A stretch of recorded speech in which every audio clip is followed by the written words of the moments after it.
Radio Raheem here with Mikey Garcia and Robert Garcia. Both of you were victorious tonight. That's why you're both in the intro. Obviously, you and I are talking now. Me and Mikey talked earlier. First, what kind of victory is this for you as a coach, as a trainer? I mean, there's some rivalry there, even in the corners. How does it feel to be victorious with your fighter going to 140 for the first time and, you know, your brother? Rivalry with what corner? What's that? What corner was the rivalry? Between your corner and Broner's corner. Like, there was matchups between who had the better coach, who had the better relationship with their fighter. Well, Mike Stafford. Who was questioning that? Look at the fights that I've had against that team. They've never beat me. So what do you mean there was talks about who's better? They've never beat me. Never have. So that's how beat me. Okay. All right. What? Beat me. They can't beat you. No. Why? What do you have that they don't have? Who else do they have that could beat us? Hey, I'm just asking the questions. Do they have forearm fighters? I have forearm fighters. I have 130s. I have 150s. I have 108s. I have everything in my gym.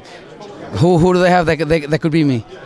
It looks like the game plan worked perfectly. Earlier in the rounds, I gave Broner the first 2 rounds. He seemed to be, aggressive. Mikey was walking him down but not throwing shots. Why wasn't Mikey letting his hands go early? Because, Mikey fought very cautious. He always does. He's very cautious. He figures his opponents out very, very easy, and it takes a few rounds. It takes a couple rounds for Mikey to figure out his opponents. He's always done that. It's not like it's the first time he does. His last fight against Dejan, obviously he hurt him and knocked him out in early in 3 rounds. But besides that, Mikey always starts very cautious because he's figuring his opponents out. He said it before. He figures them out just even by the way they're breathing. He sees, he figures them out even by the way they're breathing, the way they're walking, their left foot, where they have it placed. He sees all that. Mikey's very smart inside the ring.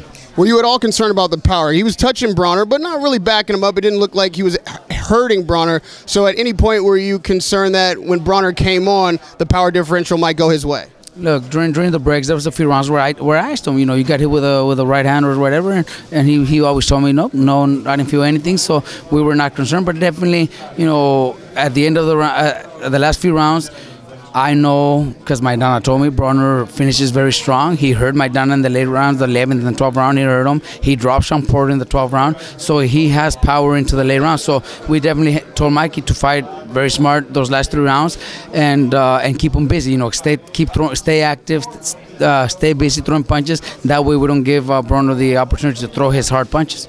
I would say the best shots Mikey landed was to the body. Yeah, some nice body shots. Yes, he did. Was it part of the plan to slow Broner down? Broner had a lot of footwork early. He was moving a lot, and those body shots may have been what kept Broner's feet a little more still towards the later end of the fight. Was that part of the game plan or just something out of necessity? No, throughout training camp, we always practice body shots, and I always tell Mikey to throw body shots.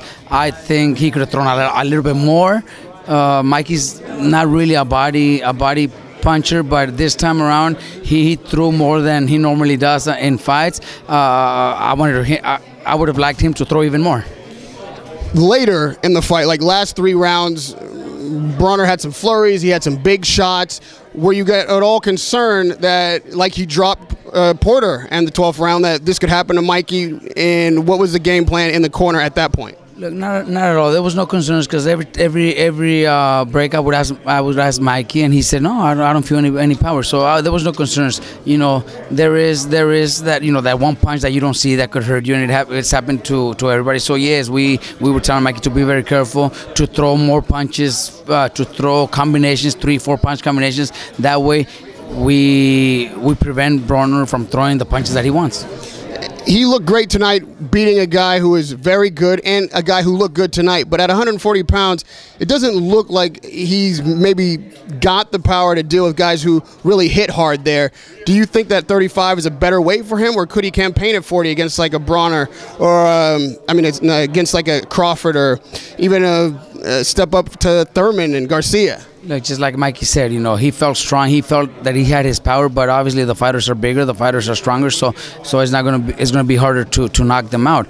But no, I think Mikey's as good as 140 as he is at 135. But it's all up to who's available, who's there for before the end of the year. We're gonna see what's available. even the 140, you mentioned Crawford. Crawford was a 130-pounder at one time too, so he's also moved up in weight. You know, so it's not like Mikey's the only one doing it. Mostly everybody else has done it, and when the time is right, you know, Mikey will be ready for all those guys. And lastly, we know Lomachenko's not coming at 35. Mikey's not going at 26. Would you be open to a catch weight?